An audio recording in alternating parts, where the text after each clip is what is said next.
नमस्कार। आपका बहुत बहुत स्वागत है हमारे चैनल लीगल आउटलुक में। काश सुप्रीम कोर्ट ऐसा नहीं करती। कई बार जजमेंट पढ़ के ऐसा लगता है और जो फीलिंग आती है वो दुख का भी होता है और आश्चर्य का भी होता है। 23 सितंबर 2022 को जस्टिस एम आर शाह ने एक जजमेंट को लिखा, जहां उन्होंने पारा नंबर 7 में बहुत ही छोटे डिस्कशन में, केवल 4-5 पेज का जजमेंट है, उनमें बहुत ही कर्टली उन्होंने ये कह दिया कि द प्लेंटिफ जो रिलीफ प्रे कर रहा है परमानेंट इंजंक्शन का, वो उसको नहीं मिल सकता क्योंकि जिस डॉक्यूमेंट पे लेके आया है वो डॉक्यूमेंट अनरजिस्टर्ड है। और यहाँ तक कि उन्होंने ये भी कह दिया कि इस पर कोई स्पेसिफिक परफॉर्मेंस भी नहीं अलाउ किया जा सकता, और ये प्लेंटिफ जानता था कि वो स्पेसिफिक परफॉर्मेंस में जाएगा तो अनरजिस्टर्ड डॉक्यूमेंट की बेसिस पर उसको नहीं रिलीफ मिलेगा, इसलिए उसने परमानेंट इंजंक्शन का डाला और इस तरीके से जो अपील था वो अलाउ कर दिया और इलाहाबाद हाई कोर्ट के जजमेंट को उन्होंने सेट असाइड कर दिया। बेसिकली ये 5 पेजेस के जजमेंट में केवल एक पेज में ही उन्होंने लॉ का डिस्कशन किया है। मुझे रिसेंटली मैंने एक आर्टिकल पढ़ा था इंडियन एक्सप्रेस में, फैज़ान मुस्तफ़ा का लिखा हुआ, बहुत ही अच्छे लीगल लॉ के जानकार हैं और वीसी हैं नेशनल लॉ यूनिवर्सिटी के। उन्होंने कहा कि law is what written by जजेस, कानून वही है जो जज लिखते हैं। और ये ज़्यादा सही हो जाता है अगर हम इसको आर्टिकल 141 कॉन्स्टिट्यूशन ऑफ इंडिया के परिप्रेक्ष्य में देखें, क्योंकि वो आर्टिकल 141 ये बाइंड करता है सुप्रीम कोर्ट के जजमेंट को फॉलो करने के लिए जितने भी कोर्ट हैं इंडिया में उन सब पे। इवन कि ये बाइंड करता है उस व्यक्ति को जो जिस केस में जजमेंट पास हुआ है उसमें पार्टी नहीं भी है तो भी। अब आप सोचिए कि क्या प्रिकेरियस कंडीशन होगी उस सिविल जज की जो इस जजमेंट को जिसके सामने ये जजमेंट पेश किया जाएगा और उसको रिलाई करना होगा इस जजमेंट पे जो जस्टिस एम आर शाह ने लिखा, और जिसमें उन्होंने कोई स्टैट्यूट डिस्कस नहीं किया, कोई लॉ डिस्कस नहीं किया, किसी जजमेंट को डिस्कस नहीं किया।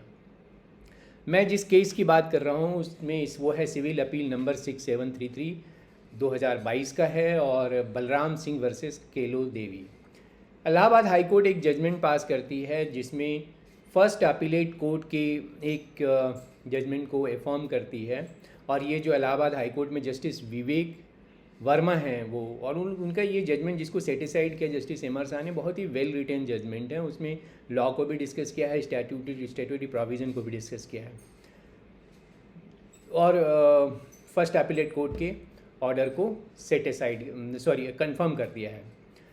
इनफैक्ट कैलो देवी एक परमानेंट इंजंक्शन का सूट फाइल करती हैं एक अनरजिस्टर्ड एग्रीमेंट टू सेल की बेसिस पर, और वो कहती हैं कि उनका पोजीशन है उस प्रॉपर्टी पे और उसको प्रोटेक्ट किया जाए।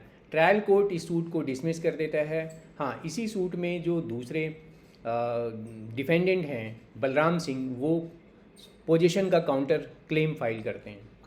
अब जो ट्रायल कोर्ट होता है वो डिसमिस कर देता है केलो देवी के सूट को और बलराम सिंह के सूट के पोजीशन को अलाउ कर देता है।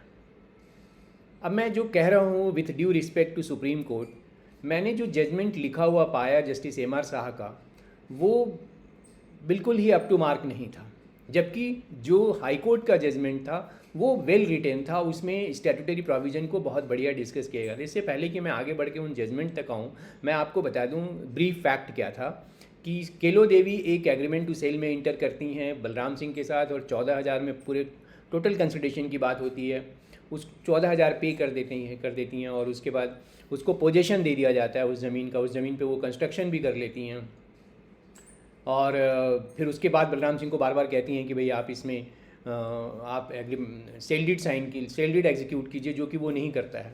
और बाद में बलराम सिंह एक सूट फॉर एक इंजंक्शन का दावा भी फाइल करता है जो कि डिसमिस हो जाता है। इवन कि वो सेक्शन 145 क्रिमिनल प्रोसीजर कोड के तहत मजिस्ट्रेट के पास भी जाता है पोजीशन को डिस्प्यूट क्रिएट करने। वहाँ वो एडमिट करता है कि केलो देवी उस प्रॉपर्टी में के पोजीशन में है, बट वहाँ भी उसे सफलता नहीं मिलती है। बाद में वो फोर्सफुली पोजीशन लेना चाहता है तो केलो देवी सिविल सूट फाइल करती हैं। जस्टिस विवेक अग्रवाल के सामने इलाहाबाद हाई कोर्ट में ये सेकंड अपील था, RSA था। तो जो क्वेश्चन उन्होंने फ्रेम किया, सब्सटेंशियल क्वेश्चन ऑफ लॉ जो फ्रेम किया, वो ये था कि क्या जो अनरजिस्टर्ड एग्रीमेंट टू सेल है वो एडमिसिबल है section 17 registration, Indian registration act के तहत। अब मैं जो कुछ इम्पॉर्टेंट जजमेंट्स पे जस्टिस अग्रवाल ने रिलाई किया, उसमें सबसे पहला जजमेंट था सेठ मानिक लाल मनसुख भाई वर्सेस हरमुसजी जमशेद जी। ये 1950 का जजमेंट है और ये बड़ा स्टैंडर्ड और बहुत लैंडमार्क जजमेंट माना जाता है से पार्ट परफॉर्मेंस को लेकर, जिसमें सुप्रीम कोर्ट ने कैटेगरिकली ये कहा कि section 53A of transfer of property act, जो कि पार्ट परफॉर्मेंस को डील करता है, उसमें किसी भी व्यक्ति को अपने पोजीशन को सिक्योर करने का जो स्टैट्यूटरी डिफेंस अवेलेबल है, अगर डॉक्यूमेंट रजिस्टर्ड नहीं है तो भी।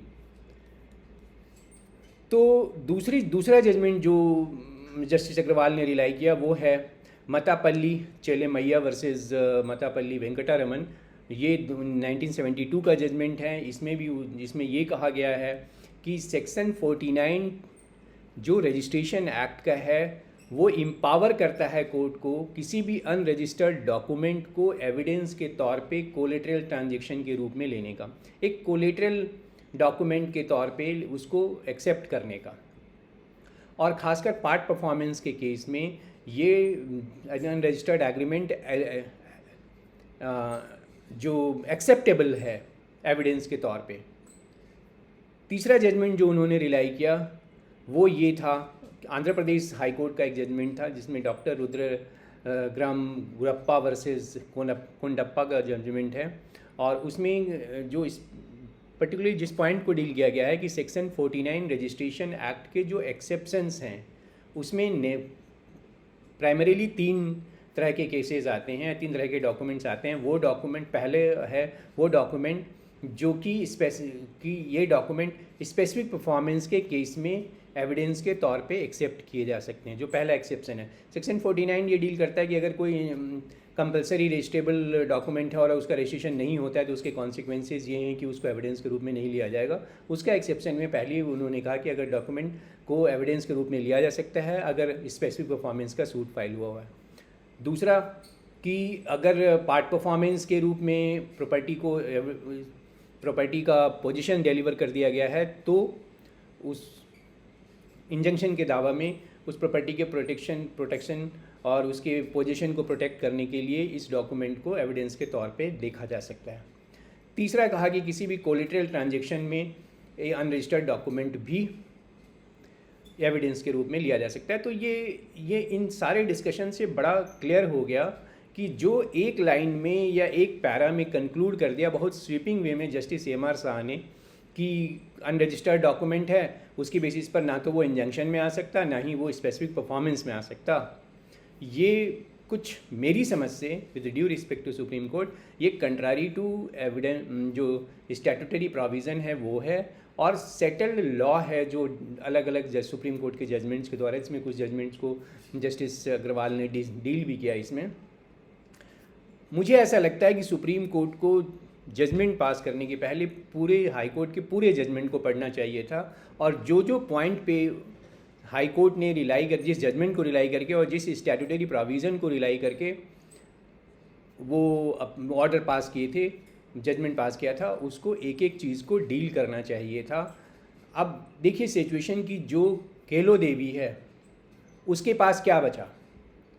वो आज की डेट में आज से 25-30 साल पहले 14,000 का ह्यूज अमाउंट देकर भी वो कहीं नहीं है, जबकि हाई कोर्ट ने अपने जजमेंट में एक एक चीज़ को डील करके उसके राइट को इस्टेब्लिश किया था। और ये केस जो केलू देवी का है उसमें पूरा एविडेंस हुआ था, वो एक एक एविडेंस को डील किया गया है। यहाँ तो ना तो किसी के एविडेंस को डील किया गया और ना ही लॉ को डील किया गया। इसके पहले कि मैं ख़त्म करूँ, मुझे याद है कि एक सुप्रीम कोर्ट की बहुत अच्छी जजमेंट है जो जस्टिस रविंद्रन की लिखी हुई है, 2008 की जजमेंट है, अनाथुल्ला सिद्धाकर वर्सेस पी बाची रेड्डी। उसमें उस जजमेंट में ये कहा गया कि किस सिचुएशन में सिंपली सीटर इंजंक्शन का दावा फाइल किया जा सकता है। तो उसमें एक जो सबसे पहला कंडीशन ये था कि अगर कोई सेटल्ड पोजीशन में है तो वो सिंप्लिसिटर इंजंक्शन का दावा फाइल कर सकता है अपने पोजीशन को सिक्योर करने के लिए, जिसको कि इन सब चीज़ों को कंसीडर किया जाता है तो शायद जजमेंट कुछ और होता। आपके पास अगर कोई मुद्दा है जो कि इस तरह के जजमेंट से रिलेटेड है या पोजीशन से रिलेटेड है या परमानेंट इंजंक्शन में जो प्रॉब्लम्स आते हैं या वो उनसे रिलेटेड, प्लीज़ शेयर कीजिए, मैं उनको भी डील करूँगा। थैंक यू वेरी मच, आपने इस वीडियो को वॉच किया। अगर सब्सक्राइब नहीं किया है तो सब्सक्राइब कर लीजिए, अगर अच्छा लगा तो लाइक कीजिए, शेयर कीजिए इस वीडियो को, अपना कमेंट ज़रूर लिखिएगा। थैंक यू, नमस्कार।